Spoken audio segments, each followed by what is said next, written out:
네, 모닝 전략입니다. 한국투자증권 이프랜드에어 장용혁 팀장 나와 계십니다. 팀장님 어서 오세요. 네, 안녕하세요. 예.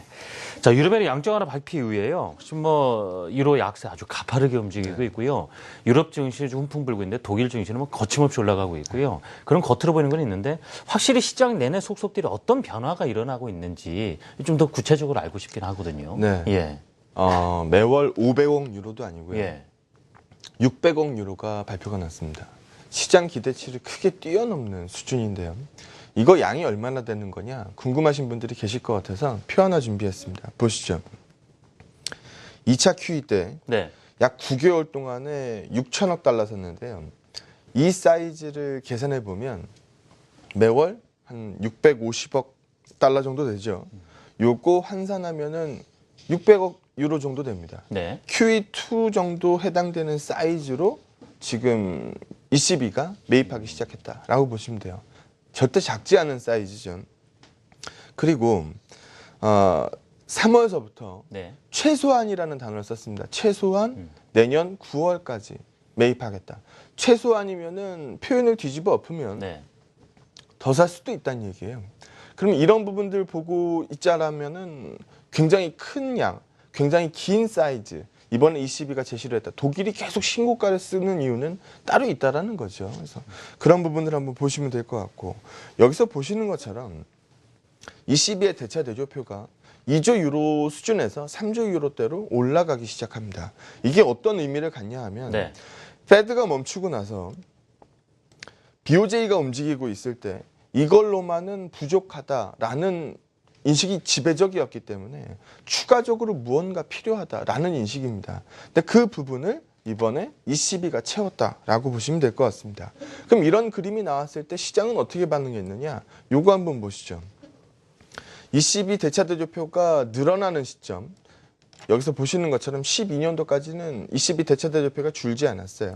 이 기간 동안에 외국인, 그러니까 유럽계 외국인들의 한국 주식 매입을 보시게 되면 쭉 올라옵니다. 그리고 나서 ECB 자산이 줄기 시작하는 이 시점, 2년 동안에 유럽계 자금이 대한민국 시장을 지속적으로 팔았습니다. 같이 주는군요. 예, 그러면은 앞으로 ECB 대차 대조표가 1조 유로 늘 거다. 그러면은 이 시점에서 유럽계 외국인들은 어떻게 움직일까? 이 부분만 생각해 보면 이런 식의 움직임을 보일 가능성이 높다라는 거죠. 그래서 최근에 리스크 인덱스를 본다 하더라도 1P가 맥스인데 1P에서 이제 반등하는 게 지금 역으로 표시했으니까 1P에서 반등하는 게 일반적인 예상입니다. 그러면 이 시점에서 대한민국 지수는 어디로 움직이는 게 맞겠느냐라는 부분에 대해서 한번 생각해 보시면 될 것 같고요. 달러 인덱스 말씀 많이 하세요, 요즘에. 워낙 강하다 보니까 지금 95P를 넘나들고 있는 상황이다 보니까 말씀들 많이 하시는데 이렇게 달러 강세가 무섭게 나오고 있는 상태에서 물론 유로화 약세가 유발한 거죠. 우리 원화 값이 원달러가 이렇게 움직였으면 시장 위험한 거 맞습니다. 그런데 보시게 되면 우리 원화 값이 따라서 움직이지 않아요. 워낙 강세 그림을 보이고 있기 때문에 워낙 강세가 유지되고 있는 달러 강세는 버틸만하다라는 코멘트 드려야 될 것 같습니다. 예전에 제가 방송에서 절대 대한민국 시장에서 원달러 급등 없는 위기는 절대 없다라고 말씀드렸거든요. 그 부분으로 생각하시면 될 것 같습니다. 지금 우리 시장 보더라도 수급 쪽에서는 부담이 좀 많이 그래도 덜었다 이렇게 볼 수가 있겠는데 코스닥 같은 경우는 어제적 마감하면서 590 돌파했고 막 600선 얘기가 나오고 있고 하거든요. 팀장님께서 누누이 좀 나오시면서 거래소가 받쳐지려면 코스닥도 어렵다는 얘기를 항상 하셨는데 지금 코스닥 시장이라든가 분위기 어떻게 보고 계십니까, 팀장님?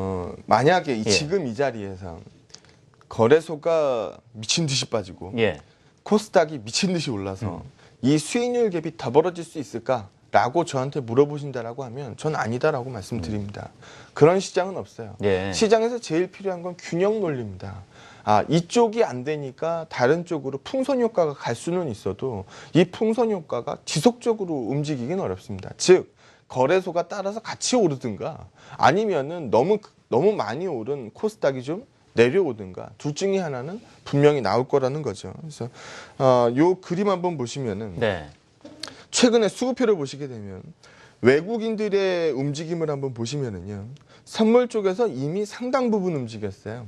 현물 부분에 대해서도 뭐 전일은 매도가 좀 나가긴 했습니다만 최근 들어서 매도가 많이 약해졌습니다. 그런데 지금 거래소 쪽 분위기 보면은 굉장히 미약하거든요. 누가 그러는 거냐? 여기서 보시는 것처럼 기관 투자자들은 계속 팔고 있어요. 예. 특히 선물 쪽으로는 뭐 작지 않은 수량이 매일같이 매도가 나갑니다. 현선물 동시 매도를 쏘고 있는 기관 투자자들 때문인데요. 그럼 코스닥 누가 올린 거냐? 기관 투자자들이 올렸습니다. 여기서 한번 보시죠. 이 수익률 갭이 2배수 표준 편차면은 평균가에서 이제 벌어져 있는 거 우리가 위험이라고 생각을 하니까 이제까지 역사적인 개념으로 봤을 때 올 만큼 왔다라는 인식이 지배적입니다. 또 지금 ADR 값이 여기도 마찬가지로 2배수 표준 편차까지 솟아올랐어요. 또 지금 신용잔고 얘기 조용한데요. 한번 빠지기 시작하면 신용잔고 얘기도 굉장히 많이 나올 겁니다. 그럼 이런 부분들을 놓고 봤을 때 균형을 잃지 않는다라고 하면 계속 거래소가 빠지고 코스닥이 계속 오를 거다. 이렇게 보는 시각에는 문제가 있다라는 거죠. 균형 잡힌 시각이 필요합니다. 예. 지금 시장에서는 다들 코스닥이 될 거야, 코스닥이 될 거야라는 얘기만 하거든요. 그 부분에 우리가 너무 많이 익숙해져 있는 거 아닌가. 반대 방향도 생각할 시점이 됐다. 거래소도 분명히 저점 부분은 확실히 잡았다라고 생각합니다. 그럼 지금 시점에서 팀장님의 관심 종목은 어떤 것들인가요? 네, 예. 제가 얼마 전에 KB 금융 얘기를 했어요. 네. 금리가 동결될 테니까 KB금융 괜찮을 거다.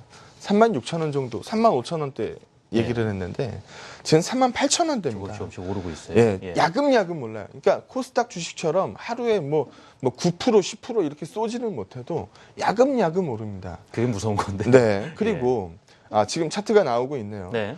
지금 38,200원 종가니까 35,000원대에서 이것도 거의 10% 발생된 거거든요.